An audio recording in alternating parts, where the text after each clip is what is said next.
Կալիֆորնիայում հունիսի 2-ին տեղի ունեցավ նախնական ընտրությունը, որի ընթացքում քվեարկողները որոշեցին, ովքեր կմասնակցեն նոյեմբերի հիմնական ընտրությանը։ Կալիֆորնիայի բնակիչները քվեարկեցին նահանգապետ, Միացյալ Նահանգների կոնգրեսականներ, նահանգային պաշտոնյաներ եւ օրենսդիր մարմնի անդամներ, նաեւ տեղական ինքնակառավարման պաշտոնյաներ ընտրելու համար։ Միայն նահանգապետի աթոռի համար պայքարում էր ավելի քան 60 թեկնածու։ Միացյալ Նահանգների ընտրական համակարգն ունի քվեարկության երկու փուլ՝ նախնական եւ հիմնական։ Հունիսի 2-ին primary կոչվող նախնական ընտրության ժամանակ առավելագույն ձայներ հավաքած թեկնածուները կմասնակցեն նոյեմբերի հիմնական ընտրությանը։ Կալիֆորնիան մյուս նահանգներից տարբերվում է նրանով, որ նոյեմբերի ընտրությանը մասնակցելու կանաչ լույս է վառում առավելագույն ձայներ հավաքած ոչ թե 1, այլ 2 թեկնածուի համար։ Ընդ որում հանրապետական եւ դեմոկրատական կուսակցությունների թեկնածուների անունները ներառվում են մեկ միասնական ցանկում եւ կարող է պատահել, որ նոյեմբերին իրար դեմ մրցեն հանրապետական եւ դեմոկրատական կուսակիցներ։ Այս իմաստով նախնական ընտրությունը ել ավելի որոշիչ է, թե նոյեմբերից հետո ինչպիսին կլինի քաղաքական ուժերի հարաբերակցությունը Վաշինգտոնում։ Տեղական մակարդակում հունիսի 2-ի նախնական ընտրությունը նույնպես կարևոր էր, քանի որ մարդիկ ընտրում էին քաղաքային խորհրդի անդամներ, մարզային ղեկավարներ, շերիֆ, դատական մարմնի պաշտոնյաներ, դպրոցների ղեկավար մարմին։ Այս ոչ քաղաքական պաշտոնների համար ընտրությունը կատարվում է միայն մեկ փուլով, եւ primary-ի արդյունքը վերջնական է։ Հայաշատ Գլենդեյլում այս ընտրությունը բարդ էր հատկապես հայ համայնքի համար։ Քաղաքորթի 3 աթոռի համար պայքարում էր 12 թեկնածու, որոնցից 9 հայեր էին։ Կան մարդիկ, որ նախկինում մասնակցել են ընտրությունների, կան մարդիկ, որ առաջին անգամն է, որ մասնակցում են, կան մարդիկ, որ նույնիսկ նոր են հաստատվել Գլենդեյլում եւ ուզում են ձգտում են ընտրվելու, կա մտահոգություն մեր համայնքից, որ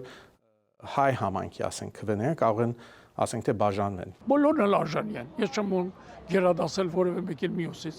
բայց եթե մենք ունենայինք այդ գիտակցությունը, որ նրանք, որ կարծում են, որ չունեն այդ չանսը, որ ընտրվեն,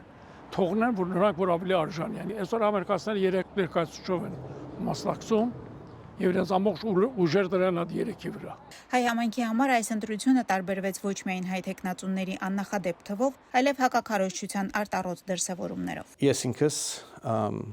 փորձում եմ ում հետ որ խոսամ, հիշեցնեմ, որ ընտրություններից հետո, եթե շահես կամ պարտվես, դու պիտի կարողանաս ինքդ քեզ նայես հայլիում եւ հպարտանաս քո ասածներով եւ ինչպես դու վերաբերվեցիր ուրիշների հանդեպ։ Այսինքն նորությունը, որ իրար հանդեպ հարգանք չունեն, իրար հանդեպ վատ ձևի պայքար են տանում, քո հայրենակից ինչ որ լինում է, դու իրան պաշտպանես, չպետք է մանգաս մի կեղտ ճարես քո կարծիքով, որը քո կարծիքով կեղտ չէ, որ կարողանաս դրանով իբր թե դու ավելի շատ առաջնություն ունենաս, որ նրան այդ ձևով հաղթես։ Գլենդեյլում կա 100,000-ից ավելի քվեարկող, մոտ 37,000-ը հայեր են։ Մյուս ազգային փոքրամասնությունների համեմատությամբ հայերը միշտ պասիվ են եղել ընտրությունների ժամանակ։ Այս անգամ սակայն համայնքն ակտիվորեն մասնակցել է ընտրությանը։ Այս անգամ հայ ընտրողները կարծում եմ ակտիվ են, որտեղ ունենք շատ թեկնածուներ, մեծամասնությունը 9-12-ից հայ թեկնածուներ են եւ ամեն մեկը փորձում է իրենց շրջապատը, իրենց խումբը հավաքել իրենց շուրջ։ Մարդիկ շատ ոգևորված են, ուզում են մեկին օգնած լինել, բայց մոռանում են, որ ամենակարևոր ձևը օգնելու հենց քվեարկելն է։ Մյուս ամեն ինչը,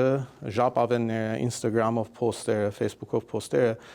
քվեի չեն թարգմանվում։ Ընտրության ավարտից մի քանի ժամ հետո արդեն հայտնի դարձավ, որ քաղաքային խորհրդի 2 անդամները Դան Բրոդմանն ու Էլեն Ասատրյանը ձայների զգալի տարբերությամբ առաջ են անցել մրցակիցներից։ Ըստ ամենայնի կպահպանեն իրենց աթոռները։ Թե ով կզբաղեցնի թափուր 3-րդ աթոռը, պարզ կլինի ձայների վերջնական հաշվարկից հետո։ Այն կտևի 3-ից 4 շաբաթ, քանի որ ընտրողների մեծ մասը քվեարկում է փոստով։ Լիլիթ Ցետրակյան, լուրեր, Միացյալ Նահանգներ։